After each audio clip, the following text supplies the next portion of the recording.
تک ہندوستان کے مسلم امپائر نے جو حکومت کی، ان کی تاریخ کیا ہے، ان کی ہسٹری کیا ہے، ان کا اتہاس کیا ہے۔ ہندوستان کے ہندو بھائیوں کو جو سویدھا اکبر بادشاہ کے زمانے میں دی گئی، کسی اور بادشاہ کے زمانے میں نہیں دی گئی۔ ٹوٹل ہندو بھائیوں سے ٹیکس کو معاف کرایا، لیکن یہ صرف دشمنی ہے۔ اگر تم دشمنی کی بنیاد پر اگر ایسا کرتے ہو تو بیٹے بنا لو، تم کو جتنا قانون بنانا ہو۔ میں تو پھر بھی تمہیں کہوں گا کہ ان اناپ شناپ بل کو پاس کرنے سے زیادہ ہندوستان کے 13 لاکھ نوجوان جن کو نوکری نہیں ملی ہے انہیں نوکری دیجیے۔ کشن گنج کے 1300 نوجوان ایسے جنہوں نے سن 2011 اور 13 کے اندر ٹی پاس کیا، بی ایڈ پاس کیا، کوالیفائیڈ ہوئے، یا آج بھی دھان کے کھیت میں دھان کمانے پر مجبور ہے۔ ان کو نوکری دو، کوئی ایسا کام کرو کہ جس سے ہندوستان کا بھلا ہو۔ جس دن تم نے بل پاس کیا اسی دن ہندوستان کی اناج منڈی، ہندوستان کی راجدھانی دلی کے اناج منڈی کے اندر اس فیکٹری کے اندر آگ لگتی ہے، 2.5 گھنٹے تک آگ لگی رہتی۔ تمہارے پاس اتنے آلات تھے ہی نہیں، ایسی فیسلٹیز نہیں تھی کہ ان 5 بلڈنگ میں پھنسے ہوئے نوجوانوں کو، ان مزدوروں کو باہر نکالتے۔ بل پاس کرنے کے لیے تمہارے پاس پیسے ہوتے، اور اگر کہیں کسی بلڈنگ میں آگ لگ جائے تو اس بلڈنگ سے مزدوروں کو نکالنے کے لیے تمہارے پاس کوئی راستہ نہیں۔ 32,000 کروڑ کا تم بت بنا دیتے ہو، لیکن تم 2 ہیلی کاپٹر نہیں بنا سکتے جس سے اوپر سے آسمان سے پانی ان کا دمکل بنایا جائے، اور ان کے ذریعے سے کہیں پر بھی اگر ایسا اکاسمت اگر کہیں پر آگ لگ جائے، گاڑی نہ وہاں پر جائے، وہاں پر فائر بریگیڈ اگر نہ جائے تو ہیلی کاپٹر کے ذریعے پانی سے بارش کر کے ان کو بچایا جائے۔ 2.5 گھنٹے تک آگ لگی رہی۔ ہوم منسٹر صاحب، آپ کے گھر سے 5 کلومیٹر کی دوری پر 45 مزدور جل کر راکھ ہو گئے۔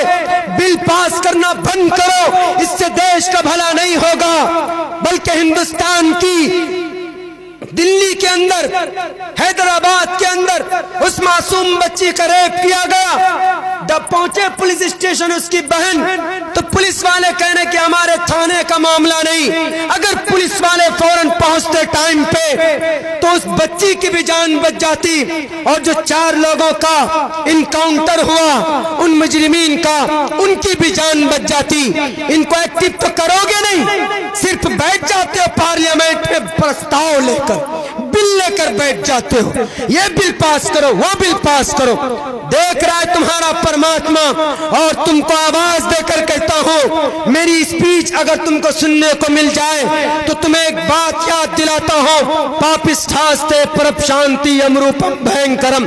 جب انسانوں کی پاپوں کا گھڑا بھر جاتا ہے تو یم روپم بھینکرم، یم دودت آتا ہے، اس کی آتما کو نکال کر نرک کے اندر ڈالتا ہے۔ تمہارا بھی یہی حشر ہوگا۔